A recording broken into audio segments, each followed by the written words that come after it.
So that red kite I filmed a couple of videos ago is back up on top of the tree. This is a view from my back garden. Obviously a favourite vantage point for him. Certainly having a good look around. He was calling out a little while ago, he seems to have gone quiet now. Oh no, here he goes again. Oh, he's off.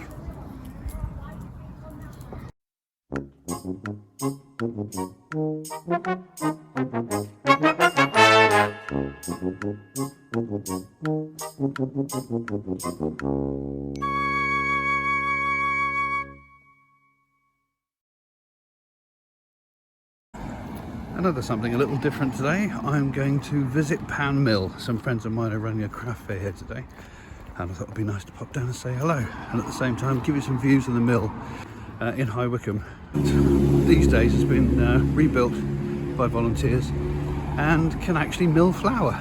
It's extraordinary. Anyway, I shall give you a look in a minute. Pann Mill is the last surviving working water mill on the River Wye, which is a tributary of the Thames. It's not the same River Wye that you have in Wales.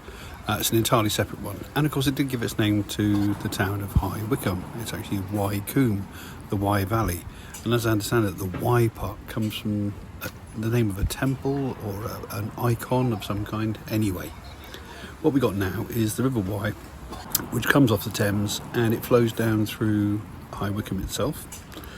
And there used to be a string of watermills all along the Wye.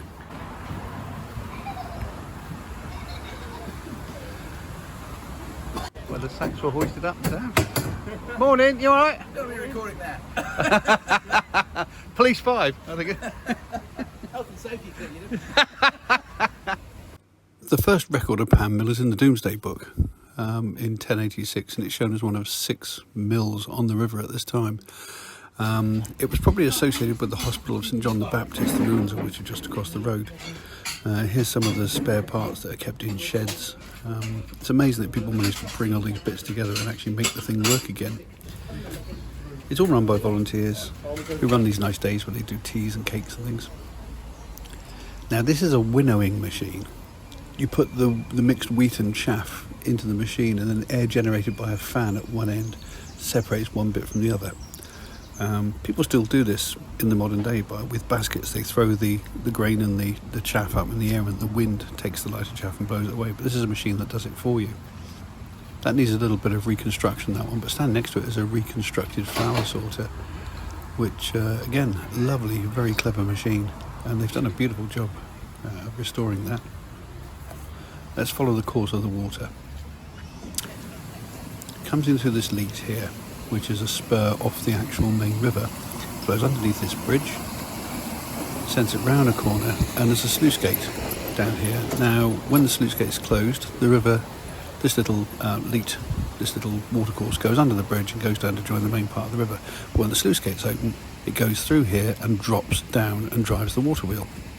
And it used to be said that if you could arrange water to drop 4 feet, you could harness enough energy to drive a wheel and to grind grain. I mean, there was a time when this sort of free energy drove nearly all of the UK's industry. It also created as a byproduct millponds and heads of water where wildlife could thrive. And of course they're beautiful and they're lovely to watch. Personally, I'd much rather watch a water mill than watch a power station.